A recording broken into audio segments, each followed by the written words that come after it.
اب آپ قرآن کی اس آیت پر غور کیجئے کہ حضرت سلیمان علیہ السلام کے دور کے اندر جو شیاطین تھے،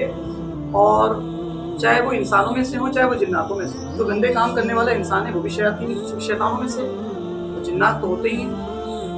تو انہوں نے بجائے اس کی کہ اللہ کی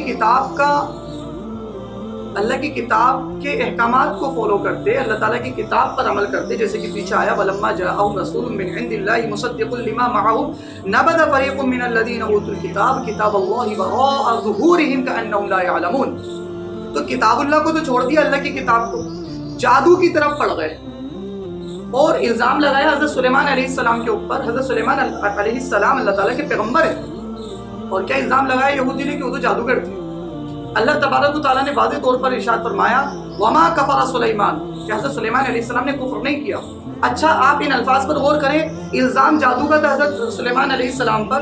یہودیوں کی طرف سے کہ حضرت سلیمان علیہ السلام جادوگر تھے، اور اللہ تعالیٰ نے جواب میں جو بات ارشاد فرمائی وہ وما سحر سلیمان نہیں فرمایا، وما کفر سلیمان فرمایا ہے۔ مطلب یہ ہے کہ جادو قرآن کی زبان کے اندر جادو اللہ تعالیٰ کے نزدیک ایک کفریہ فعل ہے، کفریہ عمل ہے، کافر ہو جاتا ہے انسان جادو کرنے والا۔ اگرچہ اس میں تفسیر ہے کہ اگر اس کے جادوگر کے اعمال افعال، یعنی جادوگر جو ایکٹیویٹیز پرفارم کر رہا ہے، اگر وہ کافرانہ ہیں، کفریہ ہیں، شرکیہ ہیں، چاہے وہ اس کے کام ہو یا اس کی زبان سے نکلنے والے الفاظ ہوں، تو پھر وہ کافر ہے، اور مملکت اسلامیہ اگر ہوتی ہے تو اس کو قتل کیا جائے گا، چونکہ اس نے اسلام کو چھوڑ دیا ہے۔ ایک انسان مرتد ہو جائے،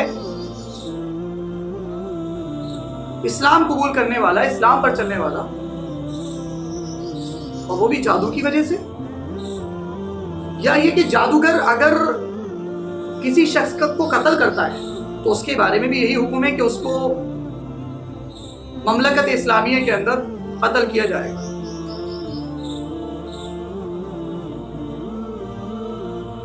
وما کفر سلیمان ولکن الشیاطین کفروا یعلمون الناس السحر، اللہ نے ارشاد فرمایا کہ حضرت سلیمان علیہ السلام نے کفر نہیں کیا تھا، وہ جادوگر نہیں تھے، وہ تو اللہ کے پیغمبر تھے۔ ولکن الشیاطین، لیکن جو شیاطین تھے انہوں نے کفر کیا، یعلمون الناس السحر، وہ لوگوں کو جادو سکھایا کرتے تھے۔ وما انزل علی الملکین ببابل ہاروت و ماروت، یہ ہاروت و ماروت دو فرشتے تھے،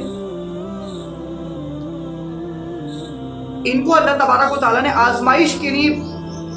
بابل کے اندر بھیجا، اور یہ پہلی بتا دیا کرتے تھے وما يعلمان من احد حتى يقولا انما نحن فتنة فلا تكفر،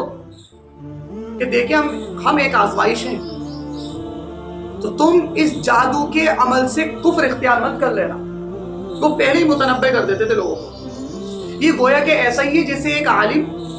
جس کے دور کے اندر کفریہ الفاظ اور کفریہ اقوال لوگ کہہ رہے ہوں، یعنی ایسے الفاظ استعمال کیے جا رہے ہو جن سے انسان کافر ہو جاتا ہے۔ مثال کے طور پہ تجھ میں رب دکھتا ہے یارا میں کیا کروں، بڑی فرصت سے بنایا ہوگا قدرت نے تجھے میرے یار، یا تو ہی میرا رب خدا ہے۔ کیا اللہ تعالیٰ تو فرماتے ہیں کن، اللہ تعالیٰ کا تو ایک حکم ہوتا ہے، کام ہو جاتا ہے، اور اللہ تعالیٰ فرصت سے بنائیں گے کسی کو؟ تجھ میں رب دکھتا ہے یارا میں، کس تمام کفریہ جملے ہیں، ایک انسان کافر ہو جائے گا سوچتے سمجھتے بھی ان باتوں کو کہنے والا۔ تو ان تمام باتوں کو جمع کر کے ایک عالم بتائے کہ دیکھو یہ جملہ کہنے سے انسان کافر ہو جاتا ہے، یہ جملے مجھ سے سمجھ لو کون کون سے جملے ہیں، اور ایک بندہ یا دو بندے اس کے پاس آ کر وہ جملے سیکھ لیں، پھر اس سے وہ کفر کریں، وہ جملے کہیں، تو اس میں عالم کی کیا غلطی ہے؟ بالکل اسی طرح ان فرشتوں نے پہلے بتا دیا کہ اس جادو کے ذریعے سے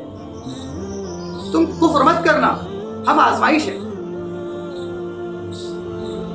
لیکن وہ کیا کرتے تھے فَيَتَعَلَّمُونَ مِنْهُمَا مَا يُفَرِّقُونَ بِهِ بَيْنَ الْمَرْءِ وَزَوْجِهِ، وہ کیا کرتے تھے ان دونوں سے